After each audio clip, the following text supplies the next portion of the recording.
Bom dia aos irmãos. Gostaria de convidá-los à leitura do Salmo 100. Esse salmo, nenhum cristão pode dizer que não o conhece. Creio que todos já meditaram, já leram esse salmo.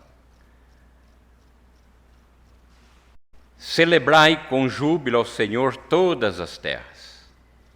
Servi ao Senhor com alegria, apresentai-vos diante dele com cântico. Sabei que o Senhor é Deus, foi Ele quem nos fez, e dele somos o seu povo, e rebanho do seu pastoreio. Entrai por suas portas com ações de graças, e aos seus átrios com hinos de louvor. Rendei-lhe graças, bendizei-lhe o nome, porque o Senhor é bom, a sua misericórdia dura para sempre, e de geração em geração a sua fidelidade. Graças damos, Senhor Deus, por esse privilégio de estarmos reunidos para adorar o Senhor. Recebe o louvor, a adoração, parte de lábios imperfeitos, mas há um Deus santo e perfeito. Em nome de Jesus te pedimos, fala conosco. Amém. Quero agradecer ao pastor, à igreja, por esse privilégio poder compartilhar da palavra de Deus e nessa ocasião tão especial. Esse mês de agosto é um mês muito especial para nós. Primeiro que no dia 12/8/1859, um jovem nos Estados Unidos foi desafiado pelo Espírito Santo a vir para o Brasil. Um jovem inteligente, talentoso, recebera convite para pastorear as maiores catedrais presbiterianas nos Estados Unidos, mas o seu coração estava compungido pelo Espírito Santo para vir ao Brasil. E ele ficou de 1859 a 1867 aqui no Brasil e implantou aqui nas terras brasileiras a Igreja Presbiteriana do Brasil. O que me chama a atenção foi o desafio que esse jovem teve, de deixar a sua pátria, deixar o seu país por amor ao povo brasileiro. Numa época muito difícil, numa época em que a doença avançava nessa pátria, a febre amarela, a qual ele morre aqui em São Paulo, está enterrado no cemitério protestante. Esse homem cumpriu com a palavra de Deus, de ser a boca de Deus ao povo brasileiro. E a Igreja Presbiteriana do Brasil, então no dia 12, comemora também o seu aniversário. Destacamos também a nossa alegria em poder compartilhar desse salmo pelos 97 anos da Igreja Armênia. Que privilégio de podermos fazer parte dessas igrejas cuja única missão é ser boca de Deus ao povo, cuja única missão é adorar o nosso Criador, o Criador dos céus e da terra. Fico um pouco triste porque também no dia 12/8/1961 completou o aniversário esse que vos fala. E devido à igreja, o aniversário da igreja, isso fica um pouco ofuscado, mas nós louvamos a Deus por fazer parte dessa querida igreja. Um coração agradecido, ele vive aprendendo a render graças ao Senhor. O salmo que temos diante de nós é um salmo bastante conhecido. Não existe cristão que não o conheça. O livro de Salmos é o mais interessante do Antigo Testamento. O que significa o título deste livro? A Bíblia hebraica simplesmente chama o livro dos Salmos, em hebraico, de louvores.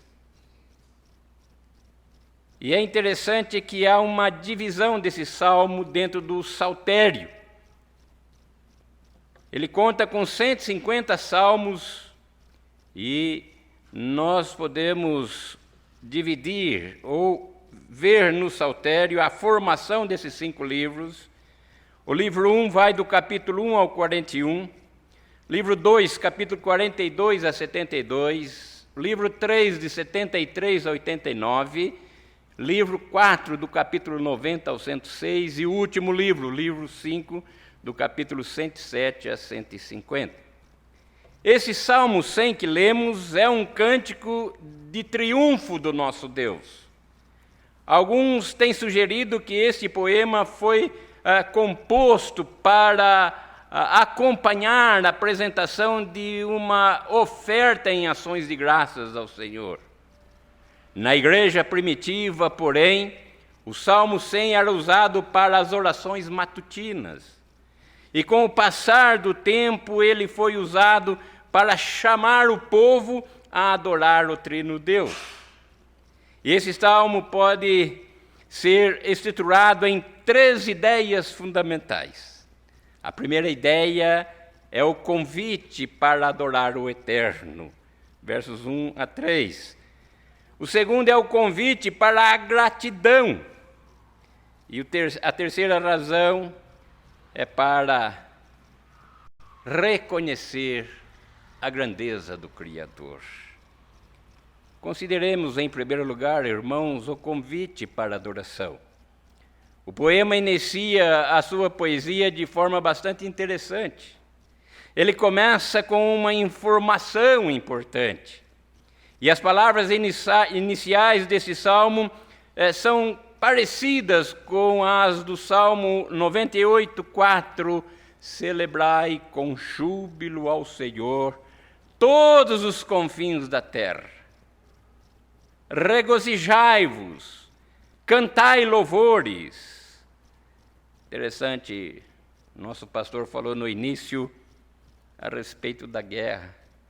Se o homem soubesse qual era o seu fim principal, ele não mataria o seu próximo. Ele glorificaria o seu Criador. Regozijai-vos, cantai louvores. É interessante que esse salmo também ele é missiológico. Percebemos que o convite aqui é missiológico. Por quê? Porque ele é feito a todas as nações. Uma vez que Yahvé é o Senhor de todo o universo inteiro, ele tem o direito de chamar toda a sua criação ao culto. Ou seja, para louvá-lo, toda a espécie criada.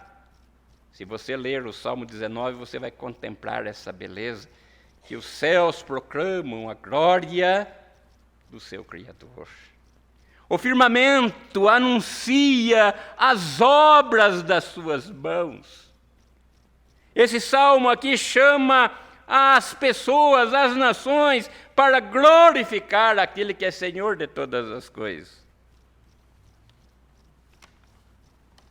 Mas aqui, Salmo 100, o sentido é de estar disposto para celebrar, para louvar, para prestar honra ao Deus Criador, ao Trino Deus. O versos 1 diz, celebrai com júbilo ao Senhor. É interessante que a palavra celebrar aqui significa louvar com alegria. Isso significa que o primeiro passo é estar na presença do Senhor Deus com alegria, louvando-o. É um convite também para o culto. Mas como deve ser esse culto? como deve ser esse serviço ao Senhor. E a resposta está aqui no versos 2. Servir ao Senhor com alegria. Ou como diz o texto hebraico, em alegria. O culto ao Senhor deve ser jubiloso. Devemos servi-lo com o coração alegre, obedecer com alegria as suas leis, as suas ordenanças, os seus preceitos, tudo aquilo que Ele requer que façamos, devem ser feitos com alegria. Entrar na presença do Santíssimo Deus com louvor. Interessante que o texto original aqui, o sentido é estar diante da sua face com louvor. A palavra significa literalmente face ou rosto. Aqui indica que a nossa atitude litúrgica deve ser alegre, porque estamos diante de um Deus e em toda a celebração pactual a esse Deus. A nossa tradução diz: devemos entrar na presença de Deus com um hino. Na verdade, o original declara que devemos entrar com um grito de alegria, um louvor alegre diante dele. E também o convite é para a adoração, que envolve a ideia de se convidar os homens para conhecer a Deus. Observem, versos 2. Servi ao Senhor com alegria e apresentai diante dele com cântico. Veja que a segunda orientação aqui, irmãos, é servir a Deus, ou seja, trabalhar para o Senhor com nossos dons, com nossos talentos, e fica bem claro aqui novamente no versículo 2, isso tudo deve ser feito com alegria. No versos 3, diz que devemos saber que o Senhor é Deus. Foi Ele quem nos fez. Dele somos. Somos o seu povo, rebanho do seu pastoreio. A ideia da palavra saber ou conhecer está totalmente relacionada ao conhecimento de Deus na história. Sua mensagem, conhecer seus grandes feitos na história, seus grandes feitos na vida da igreja, seus grandes feitos nas nossas vidas. Aqui o imperativo do verbo conhecer equivale a confessá-lo, a amá-lo, a segui-lo. Então é preciso, irmãos, conhecer a Deus, pois somente assim podemos amá-lo de uma forma desinteressada, de uma forma sem barganhas. Amá-lo simplesmente porque Ele é o nosso Criador. Porque simplesmente Ele é o nosso Deus, o nosso Pai. Como Jesus ensina, eu acho extraordinária quando Jesus fala para os discípulos: vocês entram no teu quarto e ora ao teu Pai. Deus é o nosso Pai. Mas por que esse conhecimento de Deus? Entendemos que a razão está em 3 porquês. Primeiro, porque foi Ele quem nos criou. Segundo, porque foi Ele que nos fez o seu povo. Terceiro, porque nos tornamos por sua própria vontade suas ovelhas. Ele é o nosso pastor supremo. Então o salmista reflete aqui na soberania de Deus, revelando que é Ele quem nos fez. Deus é o Criador do seu povo. E a doutrina da eleição se vê claramente no texto, pois a Bíblia diz aqui que foi Ele quem nos fez e dele somos. Temos aqui também, meus irmãos, em segundo lugar, o convite para ações de graça. Agora devemos nos lembrar que esse salmo é um convite para agradecer ao Trino Deus. Nós estamos aqui nesta manhã para agradecermos a Deus, ações de graça. A resposta certamente encontra aqui também no versos 4. Entrai por suas portas com ações de graças, nos seus átrios com hinos de louvor, rendei-lhe graças, bendizei-lhe o nome. Temos aqui um convite para a adoração cheia de gratidão diante do nosso Criador, diante do nosso Deus. Há um imperativo interessante no hebraico aqui, que é venham para entrar ou entrem. A figura aqui é a ideia de se achegar ao ato de adoração. E é interessante que os sacerdotes, na época, eles ficavam nas portas dos átrios, ou do tabernáculo, ou do templo, chamando todo o povo à adoração. Entrar pelas portas pode se referir exatamente ao entrar pelos portões do templo. Os que entram no templo e se apresentam em seus átrios são encorajados a chegar-se com jubilosa gratidão diante do Senhor Deus.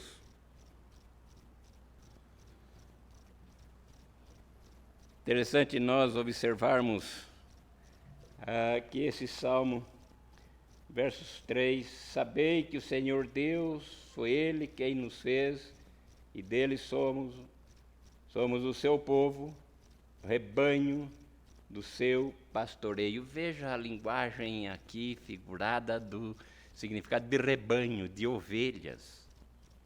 E é interessante que João, o apóstolo, vendo a beleza dessa figura, ele utiliza essa figura a Jesus Cristo. E essa figura também podemos observar no capítulo do Evangelho de João, no capítulo 10. Interessante, Jesus, pois, lhes afirmou de novo, em verdade vos digo, eu sou a porta das ovelhas. Todos quanto vieram antes de mim são ladrões, salteadores, mas as ovelhas não lhes deram ouvido. Eu sou a porta, e se alguém entrar por mim, será salvo, entrará, sairá e achará pastagem. Eu sou o bom pastor dá a vida pelas suas ovelhas. E o versos 14, eu sou o bom pastor, conheço as minhas ovelhas, e elas me conhecem a mim. E assim como o Pai me conhece a mim, e eu conheço o Pai, dou a minha vida pelas ovelhas. É interessante perceber aqui que esse evangelho no capítulo 1 vai dizer que Jesus criou todas as coisas. Então ele também nos criou nesse sentido. Observando aí a linguagem do Salmo 100. Foi ele quem nos criou. Eu acho extraordinário aqui, às vezes a gente pesquisa um pouco, embora não conheça, não domine literalmente a língua hebraica, nós podemos traduzir algumas coisas extraordinárias do texto original para nos edificar com a palavra do Senhor nesta manhã. E, por último, terceiro e último lugar, o motivo para essa gratidão. O poeta termina oferecendo as bases da gratidão a Deus.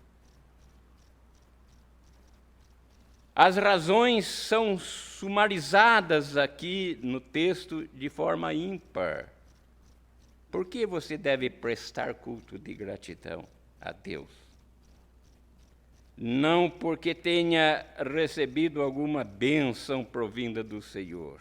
Não. O motivo, a base de prestarmos um culto de gratidão a Deus é porque Ele é bom.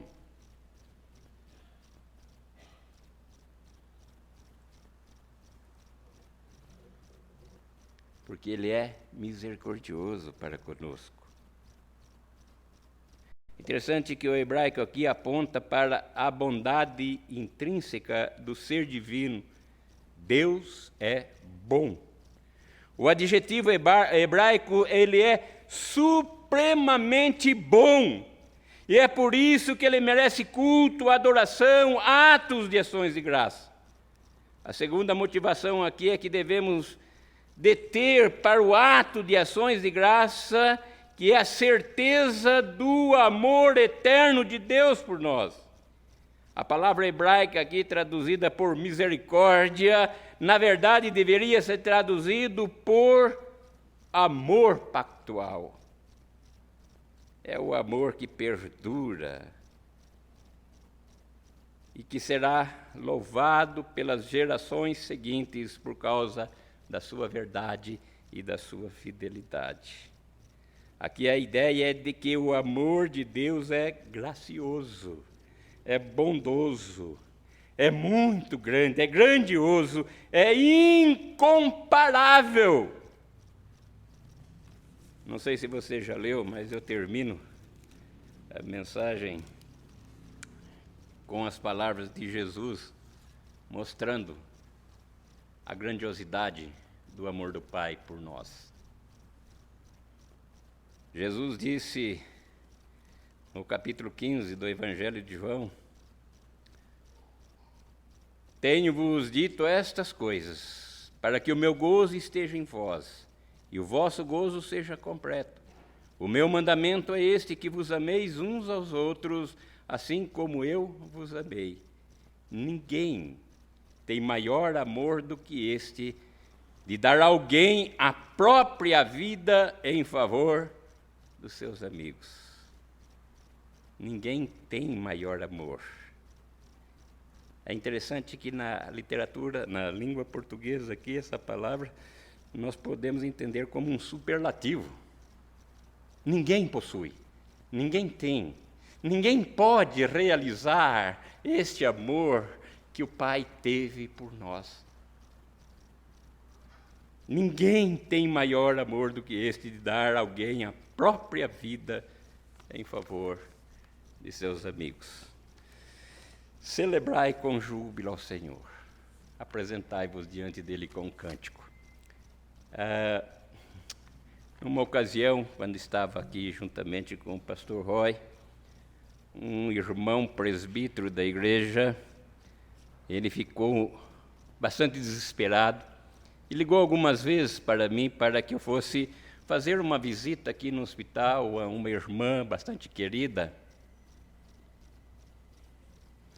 E eu atendia ao presbítero Jorge e fomos visitar essa irmã, Mairã, esposa do presbítero Gregório.